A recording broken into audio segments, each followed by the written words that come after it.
Alright, ladies and gents, 2003 Iraq War, animated history by the channel Armchair Historian. Now, Iraq War. There has been many key important wars in history, but I feel like Iraq War is, one of those wars that has some massive impacts globally.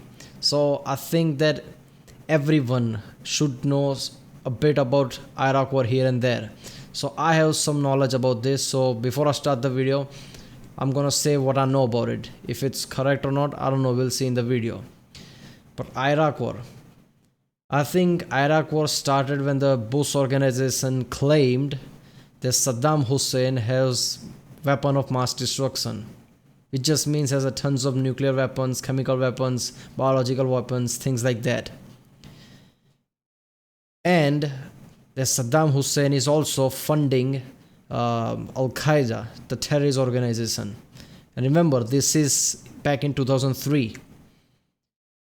So I think that, this invasion of Iraq, it's not just because of weapons of mass destruction claim. I think it was the key point there was that Saddam Hussein is funding Al-Qaeda, the terrorist organization. Because just about 2 years ago, 9/11 happened and people were really pissed about it. I think that was one of the main reasons why Bush organization can invade Iraq and American people would still be behind them. Because let's be honest, weapons of mass destruction, people say that about Kim Jong-un of North Korea. Nobody's invading that country.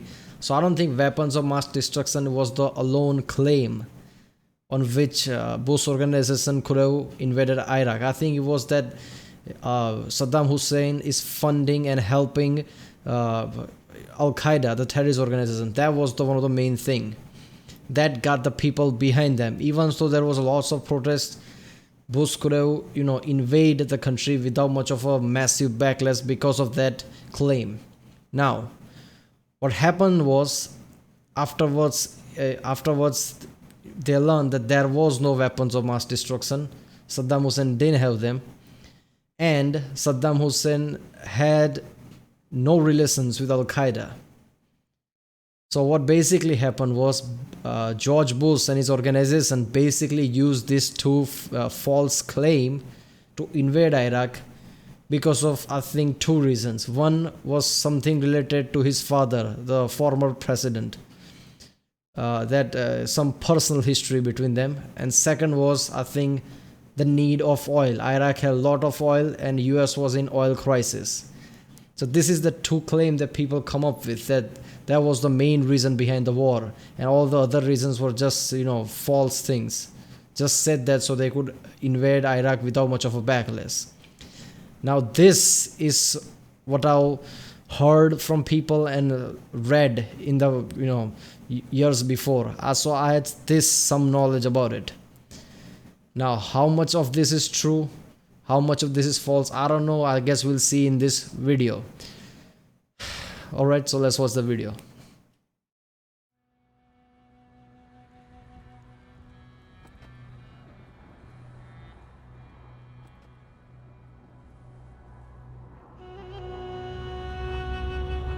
It is April 10th, 2003. F-16 fighters scream to life on a nearby tarmac, while C-130 cargo planes are loaded up with supplies. A handful of soldiers play cards on a makeshift table, trying to distract themselves from the anxiety in the air. They are American, British, Australian, and Polish. All are exhausted by the long approach to the capital, but they know that the fighting is not over yet. As another plane departs for Baghdad, the Australian announces Royal Flush and lays down his cards. The others groan. He's won. But this is no ordinary game of poker. On each card, the face of a high-ranking Iraqi official is printed. They include generals, ministers, and, on the ace of spades, the president himself, Saddam Hussein. It is useful for the soldiers to familiarize themselves with these men. Soon enough, they'll be hunting them. Damn, that is something, man. I had no idea the soldiers did that. They played cards with the faces of these key important people so they could remember them. Damn, that is some next level thing.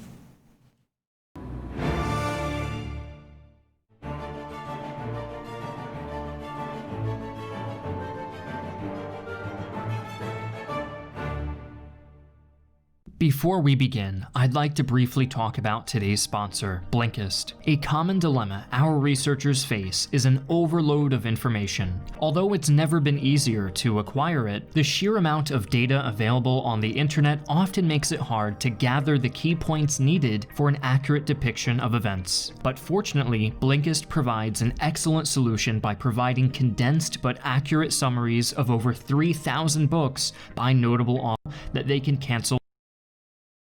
Yeah, people, go to blinkist.com/the armchair historian and support the channel At any time, followed by a 25% discount on full membership if they choose to stick with the service.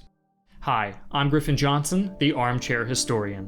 Today, we will be covering the 2003 invasion of Iraq, sometimes referred to as the Second Gulf War, which saw hundreds of thousands of troops committed to an invasion that ended with the deposition of a dictator.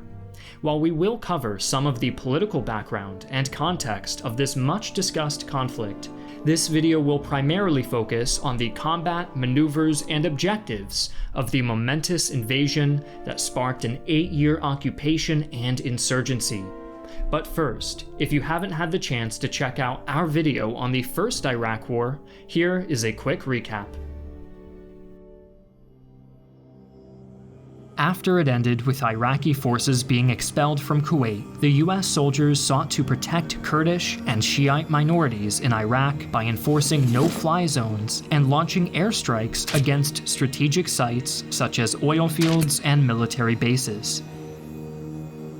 But following Saddam Hussein's repeated refusal to cooperate with UN weapon inspectors, the United States passed the Iraqi Liberation Act, which officially solidified the goal of regime change in the country. At the time, though, this act simply consisted of providing millions of dollars to numerous opposition groups in the country, with the hope of Alright, so Saddam didn't help the situation in any way, refusing the UN in checking things. toppling Saddam's government. In late 2002, the United States began building a case against the Ba'athist government of Iraq and sought the support of the UN Security Council. On top of the claimed ties to al-Qaeda, the Bush administration had a laundry list of justifications for armed intervention, including the mistreatment of civilians and the aforementioned expulsion of UN weapons inspectors. Perhaps foreseeing how controversial these accusations would be in the future, many in the UN Security Council strenuously objected to the proposed invasion, insisting that America pursue a diplomatic solution instead. But even while the council debated, CIA teams were landing in Iraq to lay the groundwork for a full-scale invasion. The US had already made up its mind. Saddam's regime was doomed. Moving quickly, members of the Special Activities Division established contact with the Kurdish Peshmergas who opposed Saddam. Then, they began identifying key elements. While they're debating, he already, President Bush already deployed the teams in CIA. So it's like, regardless of what happens where, this is happening. I'm president. That's gangster, man. I think Iraq war was, so significant is because the effects of Iraq wars was so significant. Because what Iraq war did was brought lots of instability in the area. What that means is the result of this war created so much issue, and because of it, so many people rose up with hate that so many terrorist organizations brought up after this. So lots of terrorist organization was now in rise, and more than that, US and entire world for that had some financial crisis because of this. So this war alone caused lots of issues that we are even feeling today with a massive terrorist organization and had a massive financial issues. I think this thing led to the 2008 Wall Street crash. I'm not so sure about it, but I think it was started from here. So lots of financial issues, lots of instability in Middle East and everything. This war instigated lots of issues. Of Iraqi leadership. This intelligence would be used to devastating effect in the opening days of the conflict, with surgical airstrikes killing many high-ranking officers. Additionally, the Special Activities Division captured a chemical weapons factory, yet despite Secretary of State Colin Powell's vivid descriptions of mobile weapons laboratories on the backs of trucks and train cars, the facility was the only one of its kind found during the entire Iraq War. Unsurprisingly, these preemptive strikes did not help America's case to the UN, which continued to call for de-escalation. Key NATO members, such as France and Canada, were also highly vocal in condemning America's aggression. Opposition around the world mounted, culminating with the largest recorded protest in human history when on February 15, 2003, over 6 million people in 800 cities gathered to protest the war. Nevertheless, in March of 2003, the United States and the Coalition of the Willing, which included the United Kingdom, Poland, and Australia, among others, began massing troops in the region. Unlike the war fought 12 years earlier, they would be advancing without UN approval. The invasion began slowly. The first phase consisted of numerous airstrikes and covert raids on targets within the country, with varying degrees of success. One of the first of these was the Battle of Al-Qaim on March 17th, when units of the British Special Air Service attacked a suspected chemical weapons site housed in a water treatment facility near the Syrian border. But the Iraqi defenders put up an unexpectedly spirited defense, and the commando team was forced to withdraw under heavy fire. Frustrated, they called in an airstrike, leveling the entire facility and obliterating any potential evidence that chemical weapons were being held in the facility. Another strike occurred 2 days later at a community just outside Baghdad called Dura Farms. Believing that Saddam was visiting his sons in the area, the United States saturated the area with 8,000 pounds of ordnance and 40 Tomahawk cruise missiles in an attempt. These are some big cities in Iraq, man, Baghdad and things like that. How many civilian casualties were there? Because if it's a lot, I mean, this is some strong thing, man. To wipe the Iraqi dictator off the face of the earth.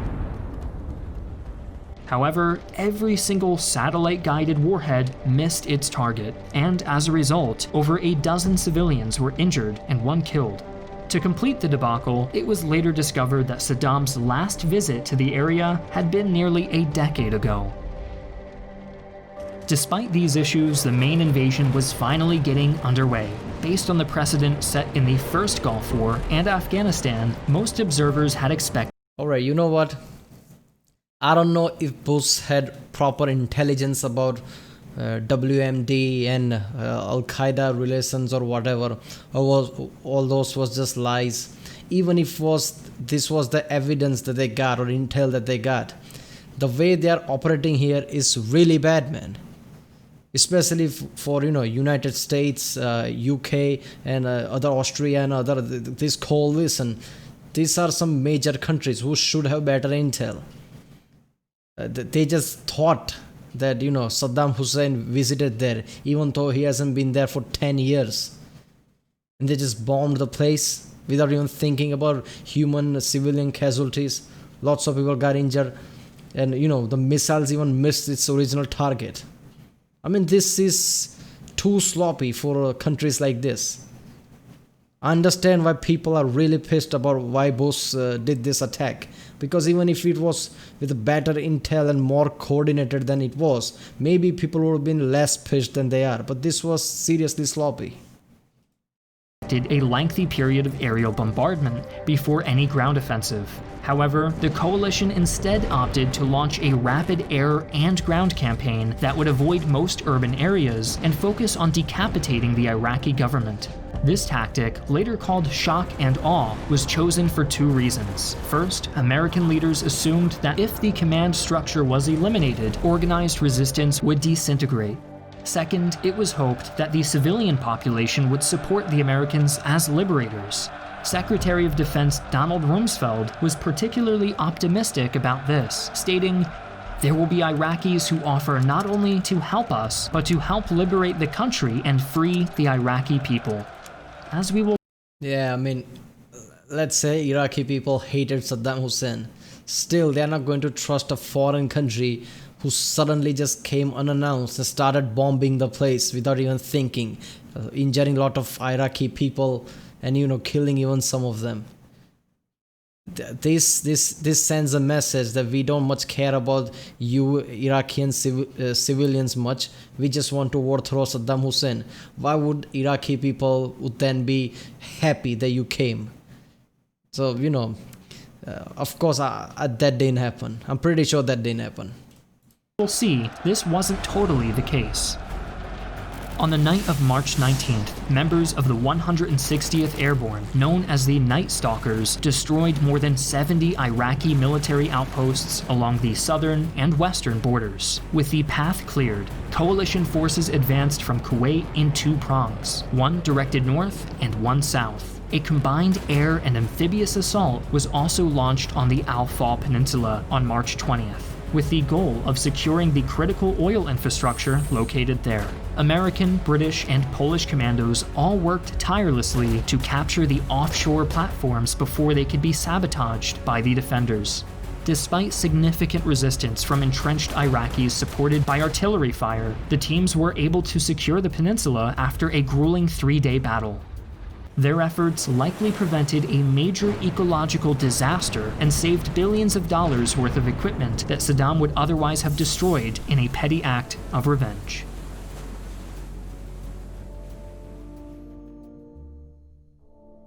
Unfortunately for the coalition, this would be the last bit of good PR they would receive for quite some time. As we'll see in the Part 2, which is out right now, the war for Iraq was just beginning, and even this initial taste of victory had been soured by the clumsy handling of Al-Qaim and the disaster at Dura Farms. While coalition casualties remained minimal, intelligence failures would continue to plague future operations, muddying the overall picture of the war in Iraq to such an extent that many details remain unclear to this day.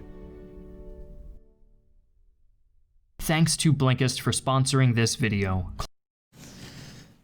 So I think what happened here was the Bush and Bush organization basically, without giving it time, gathering much information and intel, they just went in to invade, and that caused all these sloppy issues. Damn, this is one of the sloppiest attacks of all time, man. This sloppiness caused lots of instability in the area too, because basically terrorist organization went to a lot of people in the area, and basically they gave the mentality of they can just invade us like that and cause this much chaos. What is stopping them to doing that in the future, regardless of whatever reason? So this caused people to hate US and bring arms against them and creating all this terrorist organization. So you can't just without thinking just invade some place without thinking backlash later, man. This was seriously sloppy. Alright, we'll see the second part next time. If you like my reaction, please don't forget to like and subscribe.